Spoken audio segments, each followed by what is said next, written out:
Hello, everyone, and welcome back to the True Path Entrepreneur, your guide to living your purpose and growing a freedom-based business that you love with fun from anywhere. And I'm your host, Beth Weinstein. I'm a transformational business coach helping current and aspiring entrepreneurs align with their true purpose and grow their business so you can help more people, profit with your passion, and have a thriving business you love working on your own terms.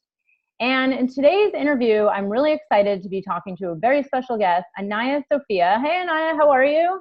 Hey, great, Beth. Really great. Yeah. Thank you for being with us. Anaiya comes to us from south of France right now. It's amazing. And she is an independent mystic of an almost forgotten faith, author of 7 books, and a teacher of Kundalini Yoga. She carries an oral transmission from the sacred feminine mysteries, which she weaves into all of her work. Some of her books include Womb Wisdom and Fierce Feminine, One Woman's Journey to Find Her Authentic Voice. Anaiya lives in southern France with her husband, Pete Wilson. Together in union with the land, they take people on their own grail quest into an immersive interaction where an initiation by the feminine principle is almost always guaranteed. They run a B&B where individuals and small groups can come and stay. Anaiya also conducts baptism, marriage, divorce, and death rite ceremonies.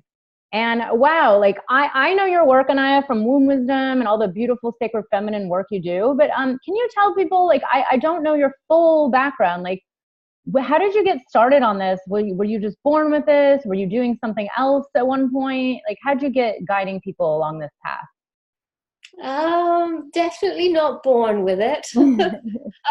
Definitely a development. I mean, in a real short nutshell, I was once a fashion designer. And then I was a yoga teacher, and then I got into the sacred feminine.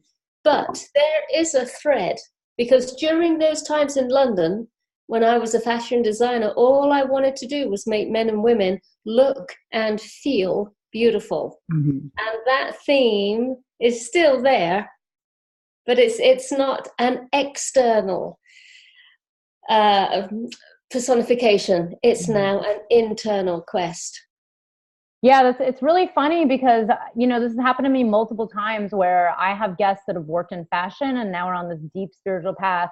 And it's funny because that's actually how I began my career. I used to be in fashion and, it's kind of the same thing. It's like I loved the feeling of beauty and beautiful and a deep appreciation for all the beauty, but the real beauty is all internal and finding it within yourself. So can you talk a little bit about, all the work you do around the feminine principle and helping, people on these retreats that you lead and all your books? Like, what is it about? And I know most of the listeners watching, I know, are women, and I know they're, some are just awakening to this and trying to understand it. Well, I think, again, in summarized version, you could say what I'm serving is the return of the temple. And I don't mean luxury sacred spa.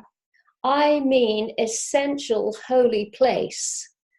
And everything is serving that. The transmissions, the books, the retreats, staying here at the B&B.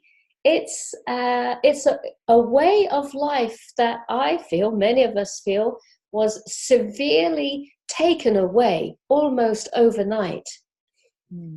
And I am doing my utmost to make it really available and to demystify this beautiful space we once frequented quite often. Yeah, it's interesting. I recently, I've been telling people a little more publicly about this. I recently did some, what my friend does called womb healing, right? And I thought I was doing something just, very physical and maybe a little bit energetic. And it's incredible how, I did this deep work. I didn't really think much of it. I just kind of went with it. And then the amount of abundance that started flowing in, and not just abundance, but alignment in so many ways and ease and flow, it just started flooding. And I'm just curious, and it goes with everything in my life, including business and money and clients and growth.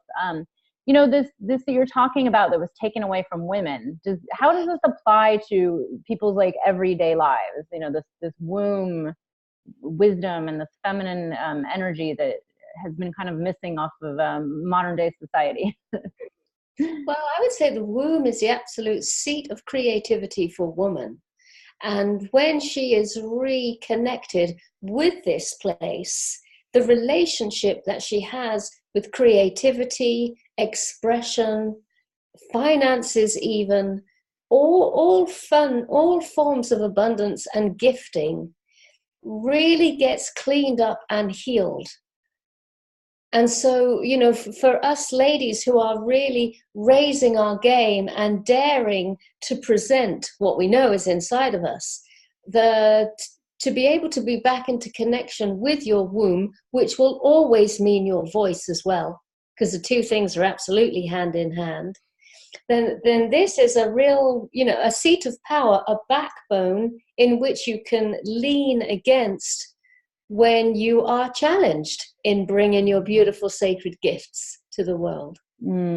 This is so beautifully said. And I love that you mentioned your voice, because, you know, I had heard this before myself, that they're very interconnected, right? They're actually, one of my friends is a vocal transformation coach and says that the vocal cords actually are the exact same shape as, you know, the female, the yoni shape. And it's fascinating. Yes. Now, a huge part of this series is about, you know, I call it the True Path Entrepreneur, because it really is about coming into your truth and yourself and getting yourself out there with your gifts. And I know one of the biggest struggles I find as, you know, someone helping people on the entrepreneurial path is people really owning their voice and owning their truth and coming into their divine purpose, their soul's purpose. Now, what would you say is, you know, what would you say to someone who's, let's say, struggling with this, like really stuck, not sure what to do or how to follow or tap into their intuition or tap into their gifts and then voice it out to the world? Like, what do you tell people? Like, what's the trick to getting it out there?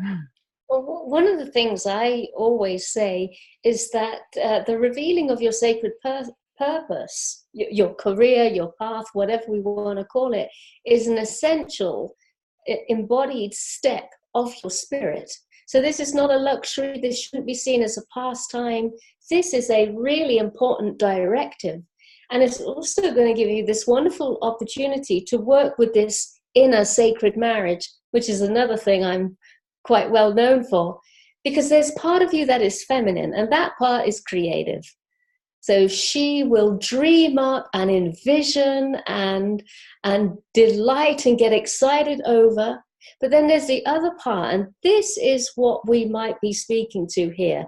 And that's the masculine part. That's the one who will organize it, put it into a plan, put it into a to-do list, and absolutely diligently follow through every day, step by step. Now, what can happen is that we get really lost in the feminine and nothing happens. We are a Shakti and we are spinning and spinning and spinning and nothing gets made manifest, because we need the Shiva. We need that polar presence, which is our masculine part, which makes sure that everything is diligently and precisely followed up and actioned on.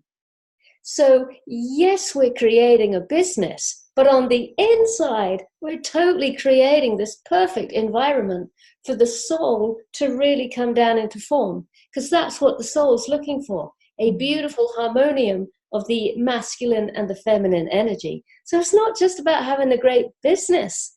This is about creating the perfect environment for a very essential step of life. So let that be your aha moment. Yeah. Really important. Yeah. And I think also, you know, our society, at least, you know, the one I've been living in here in the US and New York City for so many years, it's extremely masculine. You know, it was all go, go, go, go, go, produce, to-do list. And then very little of the quieting down, listening to intuition, following your heart. So, you know, so many people, it took me so long. That's really interesting, Beth, because in Europe, it's the other way round. We have endless ideas, endless ideas. But it is rare that it gets actioned on and followed through. Yeah, so it's interesting. We could really cross-pollinate here. From one another. It is all about bringing it into that balance, you know. And it's funny because even in the series, I try to interview people talking about both, right? There's someone who talks about marketing and sales and someone else who talks about, manifesting and visioning. Yes, yes. It's both important. Now, you mentioned creativity a few times.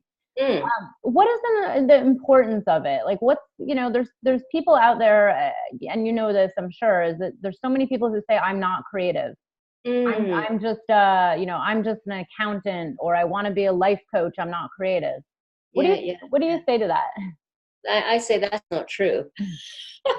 I say you have developed your intellect brilliantly well. Nothing wrong with that level of intellect, but it is starting to interfere now with the creative part that needs to come through also.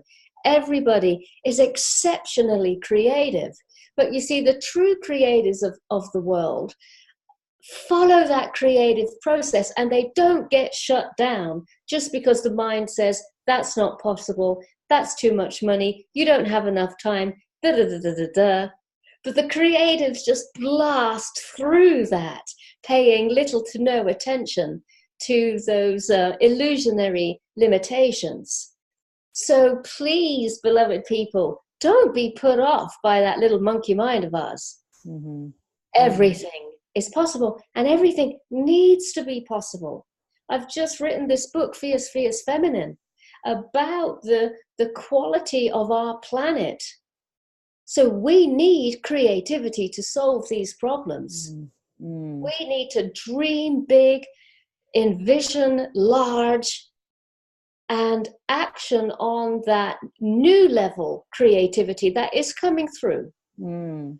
Actually, that's what I wanted to ask about next is, I have my own thoughts, and I have an awareness of what I feel like is happening on a larger scale in the planet, and the changes, and, the awakening of the feminine, and hopefully bringing the masculine and feminine into balance. But can you talk a little bit more about this? Like, for example, a lot of my clients are, most of my clients are women. I do work with some men.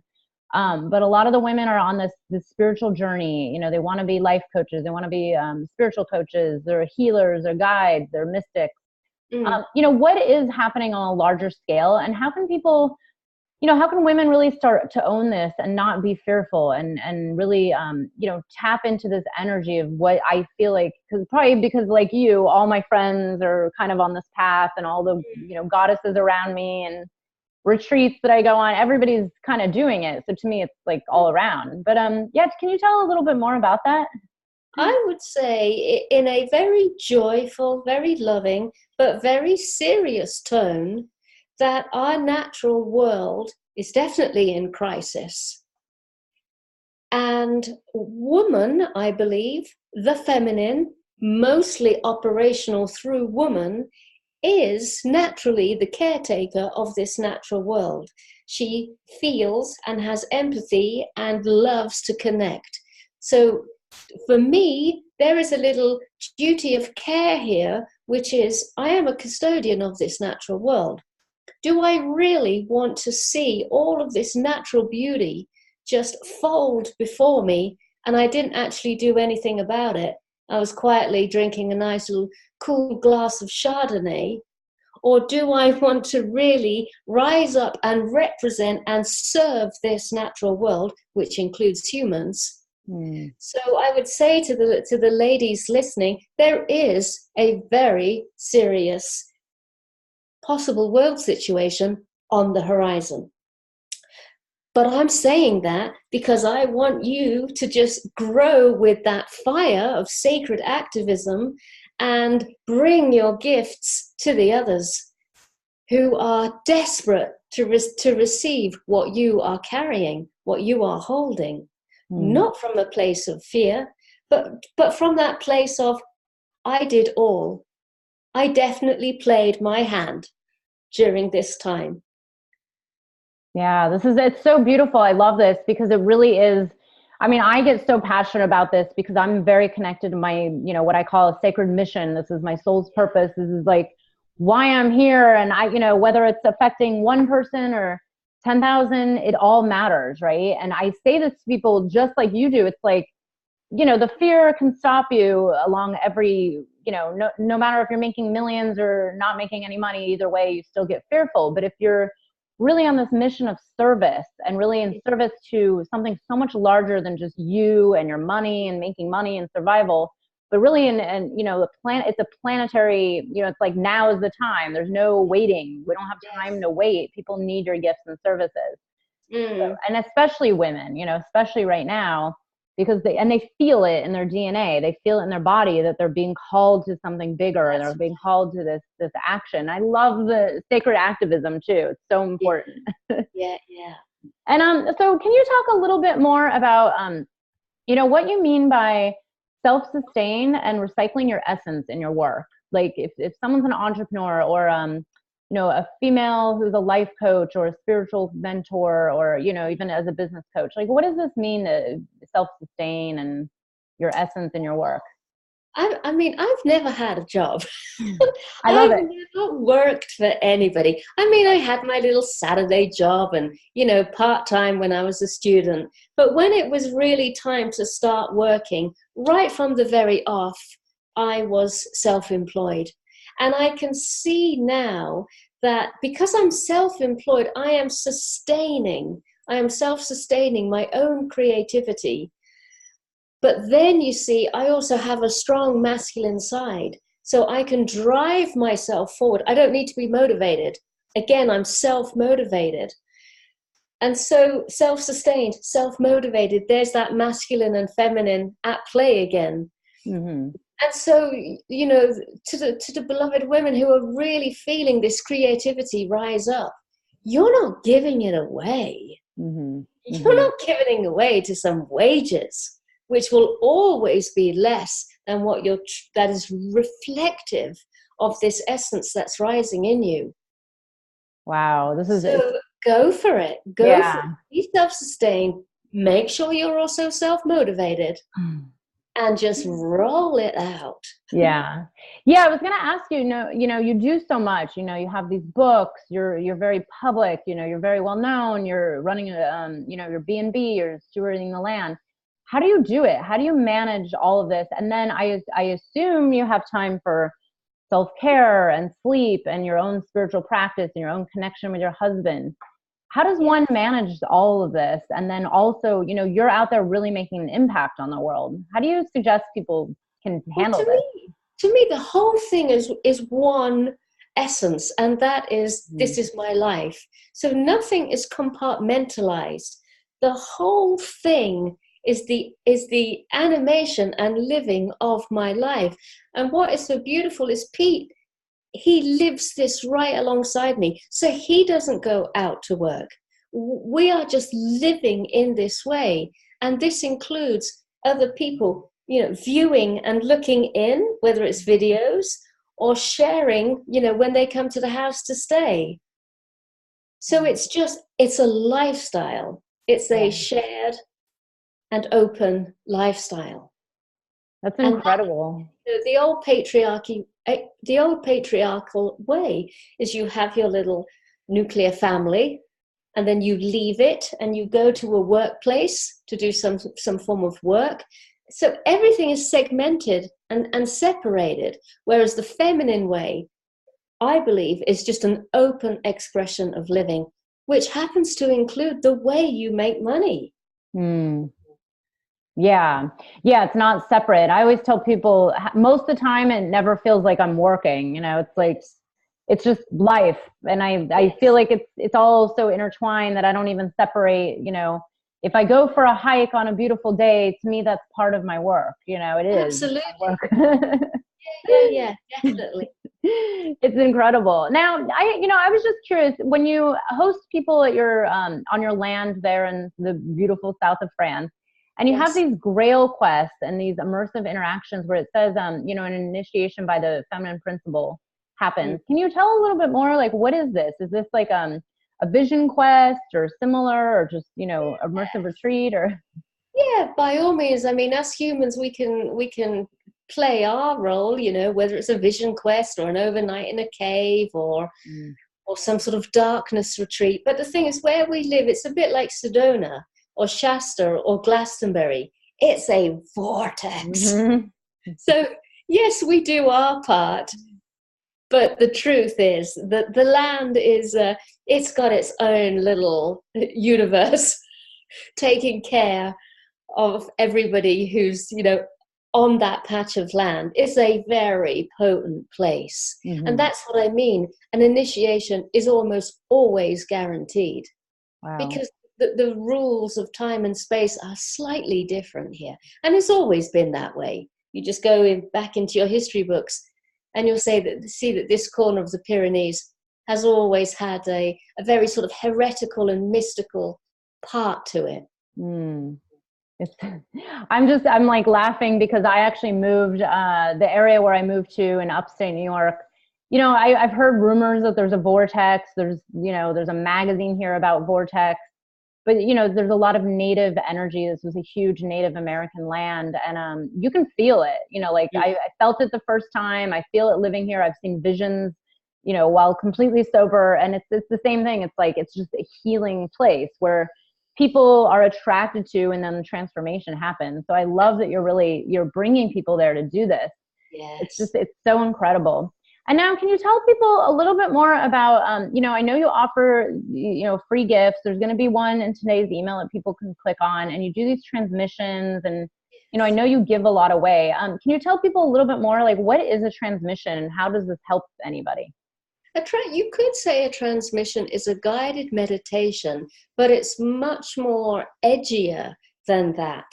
It's a spoken word journey, but it is an interactive. So as the word comes to you, as you hear it, your creative, imaginative mind will start to shape shift to the frequency of the voice. Because the voice is carrying a certain something that will appear inside of you, and that's it. I pass something to you. It's like feeling for a thread. I'll pass something to you, and then you've got it, and then all you have to do is follow it on, and it'll take you to a part within your own self, and you will come into contact with a part of your own self that is probably been wanting to talk to you for a long time. It's probably a future part, a part of what you're going to become. And so you can continue the conversation.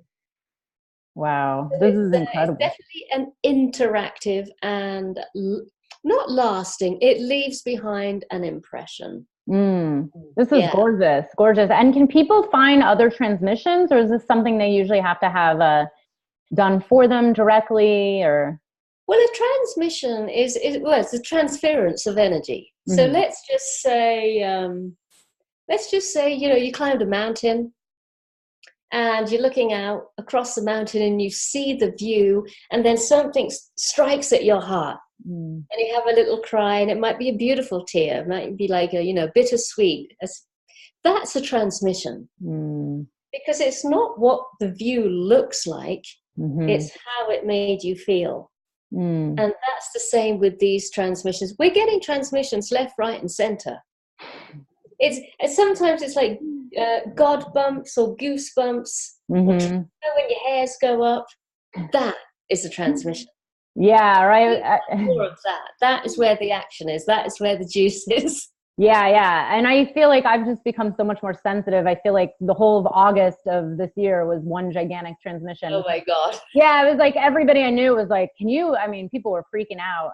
I was like, I feel great. But, it was just a lot of energy happening and, feeling this change. And it's incredible. So I love that you're offering this to everybody listening. And I really love all the work you put out there. Where can people find out more about you, your work? Anything you have upcoming in the next year that people can be watching out for? You can just come to the website, which is my full name, anaiyasophia.com. I'm going into my winter period now. This is when I do a lot of online spoken oral courses. So there's nothing better than making a fire and using the atmosphere of the fire to talk with people. That's my favorite. And that's it really for me. So for me, it's a kind of a winding down now into the winter period, but to keep speaking those mystical truths in the darkness of winter with the fire crackling in the background. I love it. I love it. I'm like, that's the one thing, my home, I'm looking for a new home that it needs a fireplace, because right now there's no fireplace and it's already getting cold. So. Yeah. I love it. This is so amazing. Anaiya, it's so great to have you here. You know, I wish we could have more time, that I'm trying to keep these interviews short, but I think everybody, you know, you need to click on the link and get the transmission that Anaiya is giving you, and really check out her work, because this work, to me, I mean, in my world, it's very talked about, but to me, in the grand scheme of the world, it needs to be talked about more, because this is very transformational work. This is really needed on our planet right now. This is, the women watching really need to step in and really, you know, start stepping into their roles on this planet. Like you said, we're in a crisis, and now is the time. You know, the fears, you know, we're stronger than our fears. We're stronger than our worries and doubts. So, you know, please give her a listen. And thank you so much, Anaiya. This is amazing and wonderful talking to you. Thank you, Beth. I wish you the very best, and everyone listening. Thank you. And everybody, be sure to join us tomorrow, where we have more interviews on the True Path Entrepreneur. I will see you then.